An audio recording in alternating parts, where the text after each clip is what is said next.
Game one against the Boston Bruins certainly did not go to plan, with the Leafs dropping the first game of the series 5-1. Could the Leafs look at a huge goaltending change early in this series? And will William Nylander be back for game two or back at all? All of that and more in this episode of Leafs Digest. Welcome back to Leafs Digest. My name is Darius Domingues. And guys, we've noticed that about 80% of you who are watching our videos are not actually subscribed to the channel. So if you are excited for the playoffs and are a huge Leaf fan and want to stay up to date with everything Toronto Maple Leafs, hit that subscribe button so you can stay up to date with everything Maple Leafs. And guys, we will get right into it. Game one was not great for the Leafs, but I chalk it up to a little bit of bad luck and a mix of everything going wrong in a way, and we'll get into that later in the video. But I do want to start with a Nylander update, or lack thereof, because of course Sheldon Keefe stating before game one he has been told directly from Brad Treliving to not say anything, to not give any injury updates every day in the playoffs, or at all for that matter, which I think is pretty interesting, but we're going to have to run with what we know. And from Chris Johnson today, William Nylander was among Leafs who took part in a highly optional skate in Boston this afternoon.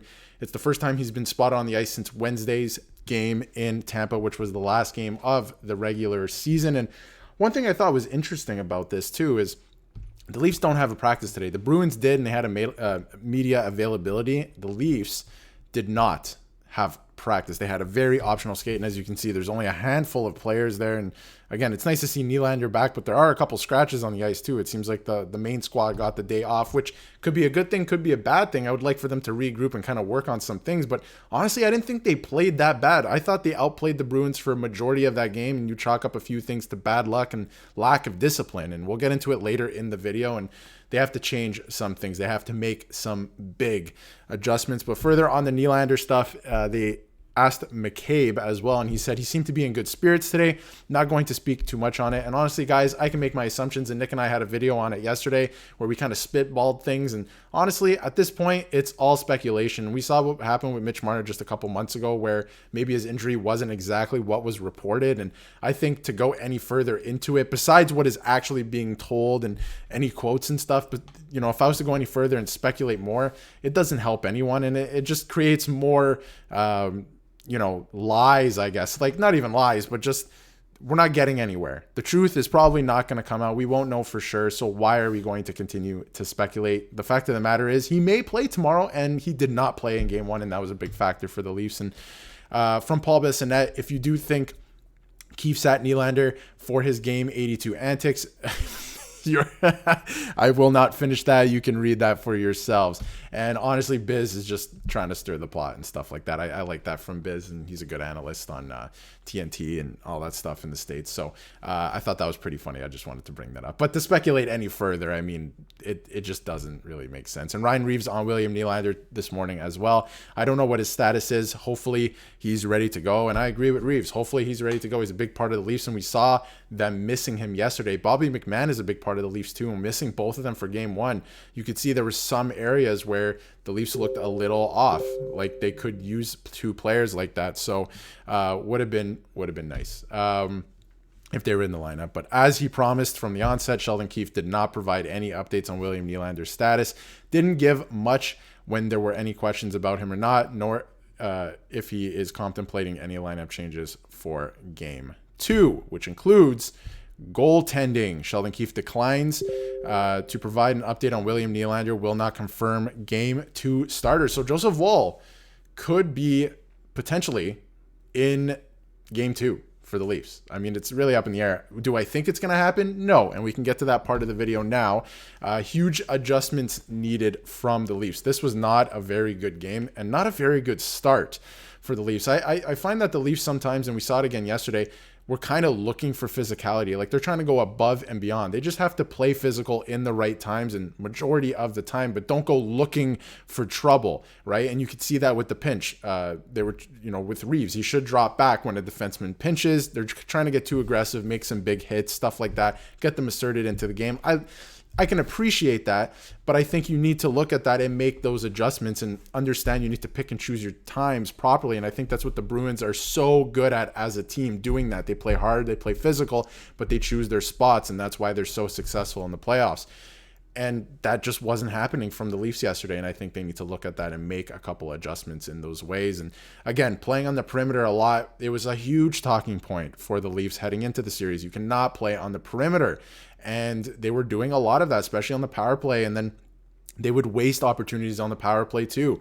Of course, I'm just saying this, but I'm sure they're going to look at the tape and understand, okay, we do have to make changes in these areas because it just simply wasn't good enough and they didn't capitalize on the chances they were given, and they have to stay disciplined as well. I know it's playoffs. There were some dumb things that happened yesterday, and obviously emotions take over. You have to get those in check, and I think as the series goes, they will. And of course, the Leafs get better as series go on as well. They lost game one last year, and I hate to use that and go back to game one last year, but they did.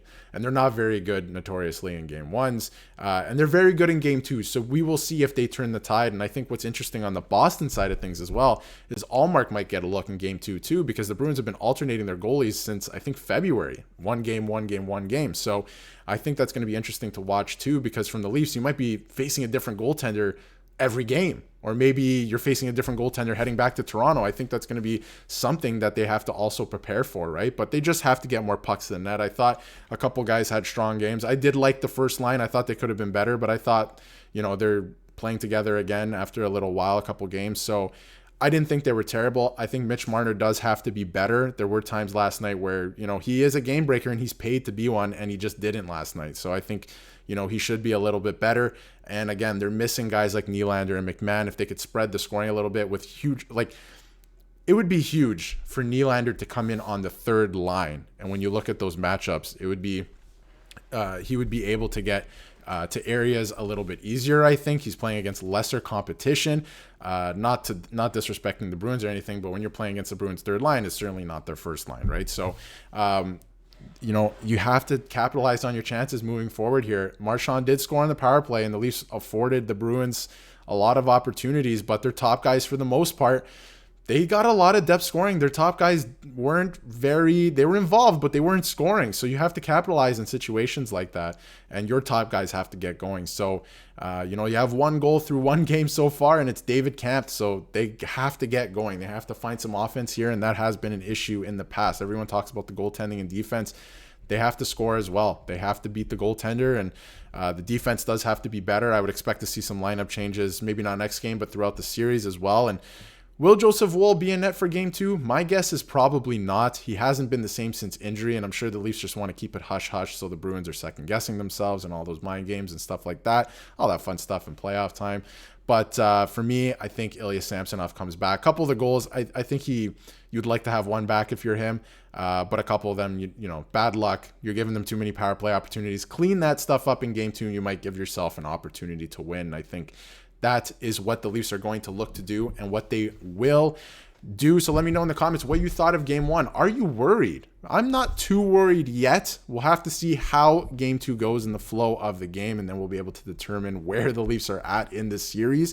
But they do all have to be better. That is for sure. So let me know what you thought about game one. What are some changes they have to make in game two? And Nick and I will see you for any updates and any news that drop tomorrow morning, and post-game reactions for all the games. We'll see you then.